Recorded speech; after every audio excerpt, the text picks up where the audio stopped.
Bonjour à tous, je voulais vous présenter aujourd'hui mon nouveau planeur, donc celui que je vais utiliser de juillet 2023 jusqu'à juin 2024 et surtout vous montrer comment j'ai prévu de l'utiliser parce que j'aime que mon planeur soit vraiment utile au maximum et en tirer le plus possible pour pouvoir l'utiliser pour tous les aspects de ma vie, que tout se retrouve au même endroit.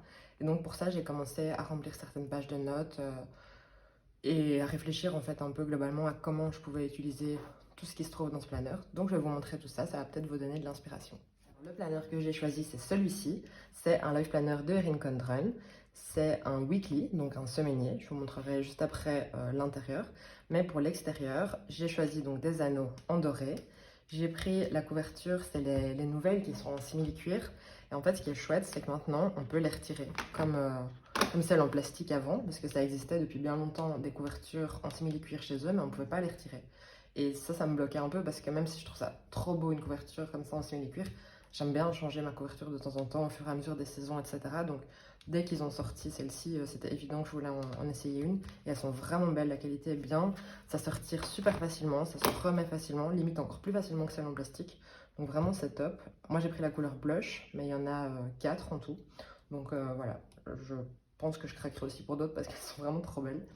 Et on peut d'ailleurs aussi même les personnaliser. Donc moi j'ai mis mes initiales en doré pour aller avec les anneaux. Alors pour l'intérieur du planeur en tant que tel, c'est donc comme je disais un weekly planner avec le layout hourly et le design Inspire. J'ai hyper fort hésité entre le design Inspire et Canvas. Canvas c'est celui qui est super neutre parce que j'étais vraiment super attirée par les couleurs de Inspire. Je trouve ça super joli, j'adore ce design.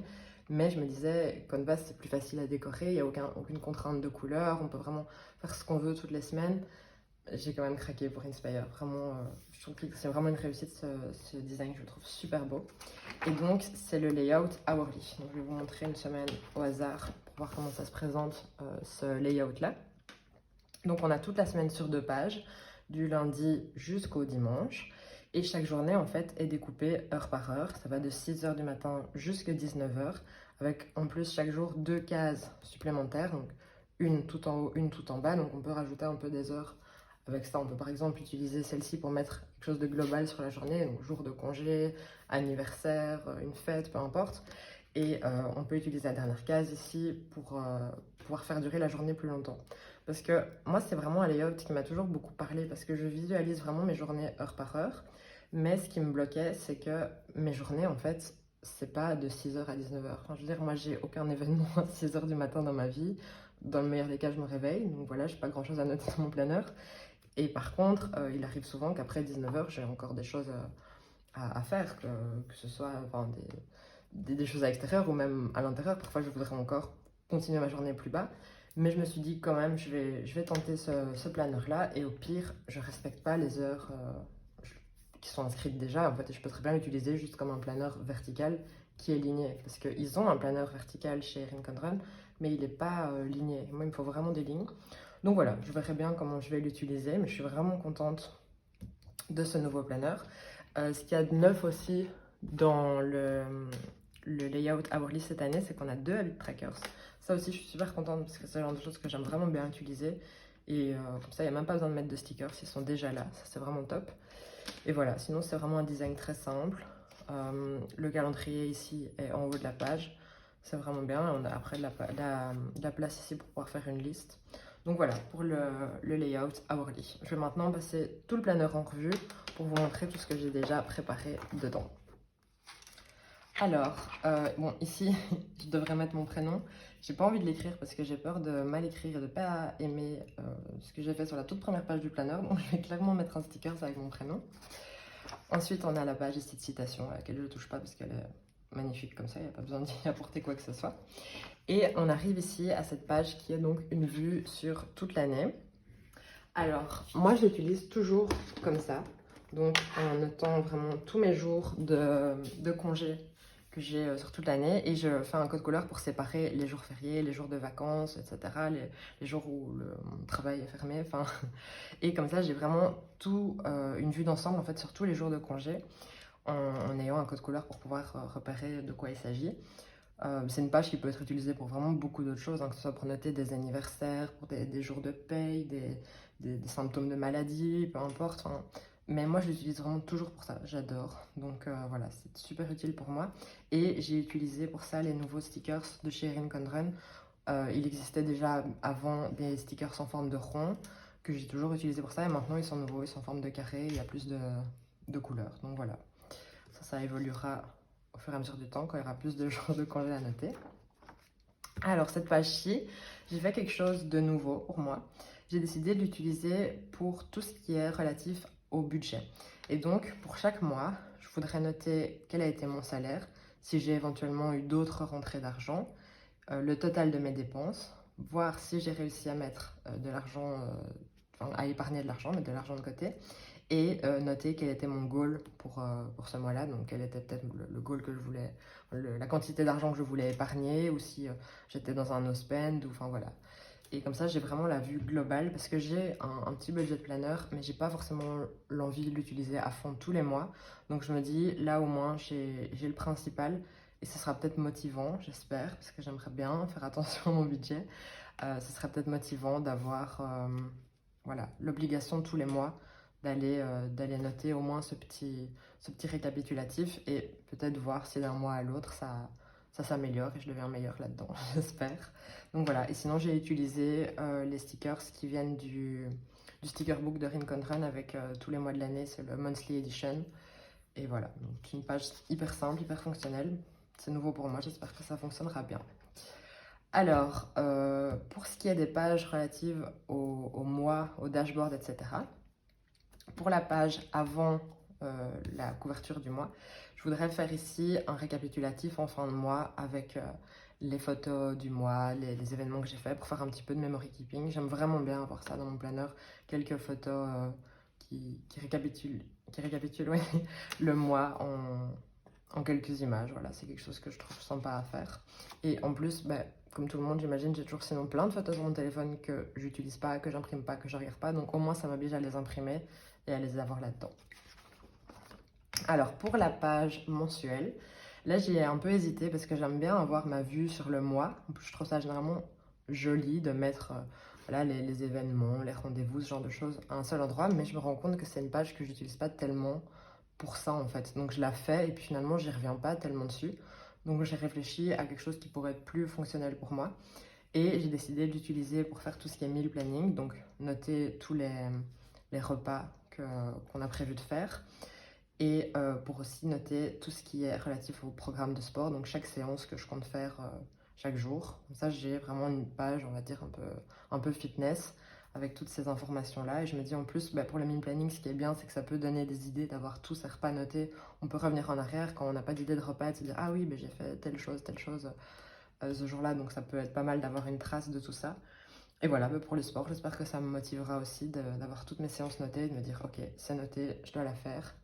Voilà, pour la partie notes, je pense que je vais noter à la limite peut-être quelques goals relatifs à tout ce qui est fitness, mais c'est pas encore certain. Alors, pour le dashboard, je vais faire pour cette page-ci la même chose que j'ai fait l'année passée parce que ça fonctionnait bien. Je notais mes goals du mois. Quand on fera après les pages de notes qui sont à la fin du planner, je vous montrerai un peu comment j'ai organisé tout ce qui est mes goals. Mais du coup, c'est dans dans plusieurs catégories différentes. Donc, par exemple, personnel, travail, finance, maison, ce genre de choses.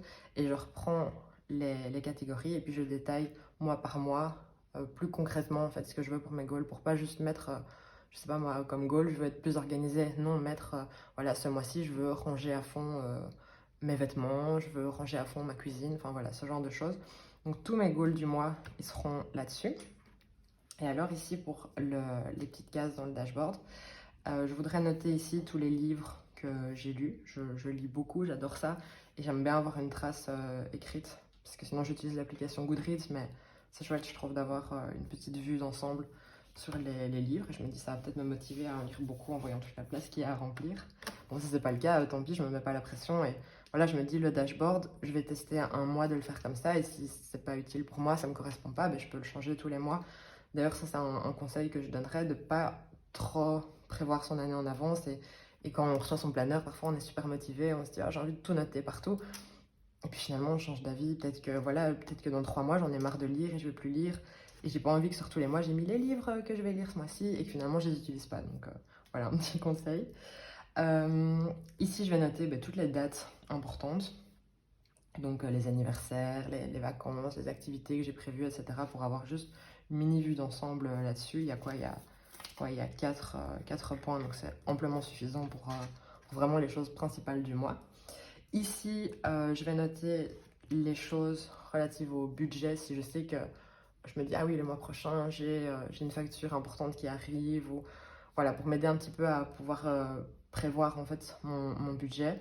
Et aussi tout ce qui est wishlist, puisque ça impacte évidemment le budget, puisque j'ai tout le temps des nouvelles passions, donc tout le temps des nouvelles envies. Donc voilà, je vais noter ça pour avoir un petit rappel de mon budget au début du mois. Et la partie ici, je vais l'utiliser en fait pour tout ce qui est planning in French. Donc si j'ai des idées, si j'ai des informations à noter sur des sorties de produits, peut-être faire un tracker de est-ce que j'ai publié sur Insta ce jour-là, est-ce que j'ai mis des stories, enfin voilà. Ça c'est pas encore archi clair de comment je vais l'utiliser, mais j'aimerais bien avoir un petit rappel quand même pour ça. J'ai pas besoin de plus de place parce que je suis pas hyper organisée honnêtement pour planning in French. Je publie en fonction de mes idées, du temps que j'ai, de mes envies, mais voilà, ça pourrait être pas mal d'avoir ça. Alors, maintenant on arrive dans le planeur, donc j'ai encore rien écrit, mais ce que j'ai fait, c'est que j'ai mis des post-it pour les événements de l'année. Donc voilà, sur tous les mois, j'ai commencé à mettre des post-it en fonction des activités qui vont arriver. Ça, c'est, comme je disais tantôt, un conseil que je vous donne, de plutôt utiliser des post-it plutôt que de commencer vraiment à écrire partout, parce qu'il y a des événements qui vont peut-être changer, ou vous allez prévoir une autre déco pour votre planeur, et finalement ce ne sera pas joli avec la manière dont vous avez commencé à écrire. Donc voilà, utiliser des post-it, c'est plus safe, et au moins ça permet d'avoir quand même des informations notées dans son planeur directement. Alors voilà, donc ça c'est vraiment pour le planeur en tant que tel.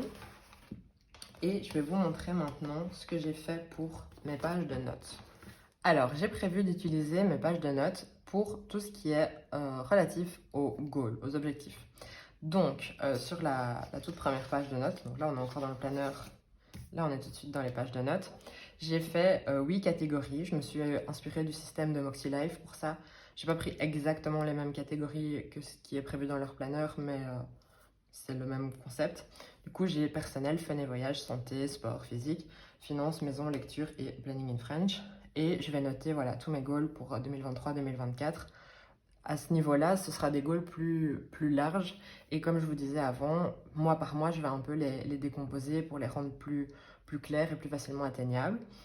Et mon idée, en fait, était d'avoir donc tous mes goals de façon globale ici. Et dans les pages suivantes, j'ai consacré une page à chacune des catégories de mes goals.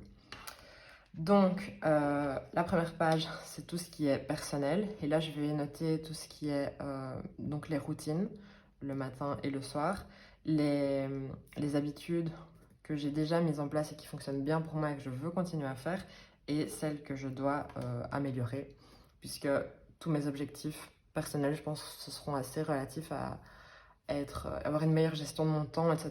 Et tout ça, c'est des choses, c'est des habitudes à mettre en place en fait. Donc j'ai vraiment envie d'avoir un petit récapitulatif de tout ça. Alors la catégorie suivante, c'est tout ce qui est fun, voyage, activité. Et je vais faire ici un récapitulatif de ce que j'ai fait en 2023-2024. Donc notez ici toutes les activités d'un jour que j'ai faites, les activités plus d'un week-end et vraiment ce qui est plus long, donc des vrais séjours, des vacances. Je trouve ça sympa d'avoir un récapitulatif de tout ça. Et voilà, comme ça, on se rend compte un peu de tout ce qu'on a fait dans une année, parce qu'on a parfois l'impression de ne pas faire grand-chose de fun. Et je me dis, en ayant comme ça tout à un même endroit, peut-être que je me dirais, ok, c'est vrai que c'était quand même une chouette année. Donc voilà. Alors ensuite, on a la partie santé. Donc là, j'ai utilisé des stickers, c'est des stickers Happy Planner, pour noter tous les rendez-vous que je pourrais avoir chez le médecin cette année-ci. Et j'ai fait une petite case à côté pour pouvoir noter d'éventuelles notes. Donc je peux noter pourquoi j'ai été chez le médecin, quel était le diagnostic, est-ce qu'il y avait un traitement, ce genre de choses. Je trouve ça pratique d'avoir tout comme ça au même endroit. Parce que parfois on se dit c'est vrai que j'ai été chez le médecin, mais je me rappelle plus c'était quand, etc. Et si on doit fouiller dans tout son planeur, ça peut être un peu long de le trouver. Donc voilà, là c'est pratique. Ici j'ai fait une petite case pour noter si j'ai des jours où j'ai particulièrement de l'anxiété, les symboles, etc. Les symptômes, pardon, etc. Alors, là c'est tout ce qui est relatif au sport, au physique, etc. J'ai mis Climfit. Je compte ici noter chaque mois mon poids, mes mensurations, ce genre de choses. Je suis pas une obsédée du poids, c'est pas quelque chose qui me tracasse beaucoup, mon poids, mais je me dis voilà, au moins je peux garder un œil dessus en notant juste une fois par mois pour voir un peu l'évolution. Ici, je compte mettre tous les programmes que je fais. Moi, je suis très fan de faire des programmes de sport à la maison. Donc voilà, ça peut être motivant de faire vraiment une liste de tous les programmes que j'ai pu faire et tous ceux dont j'ai été jusqu'au bout. Et ici, noter quelques idées de repas sains, puisque j'imagine que comme tout le monde, j'ai l'impression de manger tout le temps la même chose et que c'est pas forcément hyper sain. Donc voilà, quelques idées de repas vraiment faciles, mais qui changent un peu, qui sont un peu plus saines. Alors, la catégorie suivante, c'est tout ce qui est budget. Donc, j'ai d'abord fait un petit calendrier pour noter mois par mois s'il y a des dépenses spécifiques à prévoir. Tout ce qui me vient comme ça en tête sur l'année. Donc, voilà, il y a parfois des grosses factures d'assurance annuelle ou des cadeaux. Par exemple, en décembre, évidemment, il y a Noël, enfin, ce genre de choses. Et pour avoir un rappel au même endroit de, ok, ce mois-ci, c'est un mois où il y a vraiment beaucoup de dépenses, donc il faut faire vraiment attention au budget, ou me dire, ah ok, tant mieux, ce mois-ci, il n'y a rien de trop important, on peut se faire un peu plus plaisir. Ici, j'ai fait un joli petit dessin. Donc c'est un savings tracker pour me motiver en fait mois par mois à voir combien j'ai réussi à épargner. Et ici, j'ai fait en fait un graphique pour reprendre de nouveau mois par mois combien je réussis à épargner. Donc j'ai mis tous les mois de juillet jusqu'à juin. Et voilà, pour voir s'il y a une évolution. Vous avez vu, je suis assez branchée budget ces temps-ci, donc j'espère que ça m'aidera tout ça. Alors ici, c'est tout ce qui concerne la maison. Donc j'ai fait un planning en fait de nettoyage. Donc les choses qui doivent être faites tous les jours, toutes les semaines, tous les mois, 2 fois par an et par an. Et pour me motiver, j'ai utilisé le stencil qui était dans la dernière box de Rincon Run, qui à mon avis est plus fait pour faire un habit tracker. Mais voilà, je l'ai utilisé pour pouvoir dessiner tous les petits ronds. Donc là, comme c'est les tâches qu'il faut faire chaque semaine, j'en ai fait 52. Et donc si j'ai fait toutes ces tâches-là en fait sur la semaine, hop, je pourrais le cocher. Pareil, du coup pour le mois, là j'en ai fait 12. Ici j'en ai fait 2 et ici j'en ai fait une. Et voilà, c'est quelque chose que j'ai jamais fait, mais je me dis peut-être que ça peut être motivant de garder un œil sur tout ça au même endroit. Donc j'espère que ça m'aidera à maintenir ma maison super propre et super rangée. Alors ici, c'est pour tout ce qui concerne la lecture. Donc j'ai à nouveau fait un calendrier et je compte noter chaque mois combien de livres j'ai lus, quel a été mon favori et peut-être mettre un petit commentaire chaque mois si c'était un bon mois de lecture, si au contraire j'ai pas spécialement apprécié de lire, j'ai pas trouvé le temps de lire, enfin voilà. Je sais pas encore très bien pourquoi j'utiliserai la troisième ligne, mais je me dis parfois il y a un petit commentaire à noter, donc au moins j'ai la place. Et je pourrais ici en fin d'année faire le total des livres que j'ai lus. Et enfin, la dernière page, je vais faire un trackers pour Planning in French, donc avec Instagram, YouTube, TikTok, Facebook, voir un peu mois par mois comment ça évolue. Ça non plus, je suis vraiment pas à fond sur les chiffres, mais je me dis ça peut être intéressant de voir un peu l'évolution. Et j'ai fait une deuxième case ici pour noter si j'ai des collabs. Pas tellement pour tenir compte des collabs, enfin, parce que j'ai pas tellement besoin des deadlines, etc. Mais c'est plus pour en souvenir, en fait, de me dire, ouais, c'est bien, j'ai réussi quand même à avoir tout ça cette année, c'est super motivant. Donc voilà. Et du coup, oui, c'est toutes les pages de notes.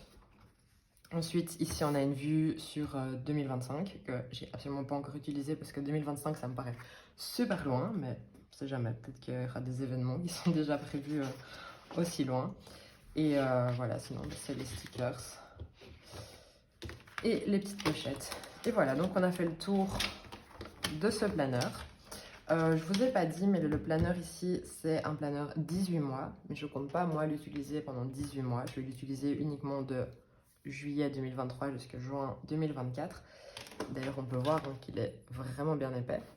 Mais je prends toujours le planeur en 18 mois pour avoir d'une part les anneaux ici qui sont plus larges, parce que comme j'utilise beaucoup de stickers, il faut avoir des anneaux larges, sinon dans 3 mois je ne saurais plus fermer mon planeur. Et aussi pour avoir en fait les vues sur les mois des 6 derniers mois de 2024. Donc par exemple ici c'est juillet 2024, je ne vais pas l'utiliser, je vais enlever toutes ces pages-là, donc les pages de la semaine, mais je vais garder la vue ici sur tout le mois pour avoir quand même un espace si jamais j'ai des choses à noter pour la fin 2024. Au moins j'ai la vue, la page mensuelle. Je me dis ça peut être pratique. Je fais toujours ça avec mes planeurs et comme ça ne coûte en fait que 5 $ de plus de prendre pour 18 mois plutôt que 12, je trouve que ça vaut vraiment la peine. Si c'était un plus gros budget, je le ferais certainement pas, mais là, vu l'utilité que j'en ai, pour moi ça vaut bien 5 $. Donc voilà, j'espère que cette vidéo vous a plu. N'hésitez pas si vous avez des questions. J'espère que ça vous aura aidé à trouver un peu d'inspiration pour comment utiliser votre planeur en fait à son maximum. Et voilà, merci beaucoup d'avoir regardé cette vidéo et à bientôt.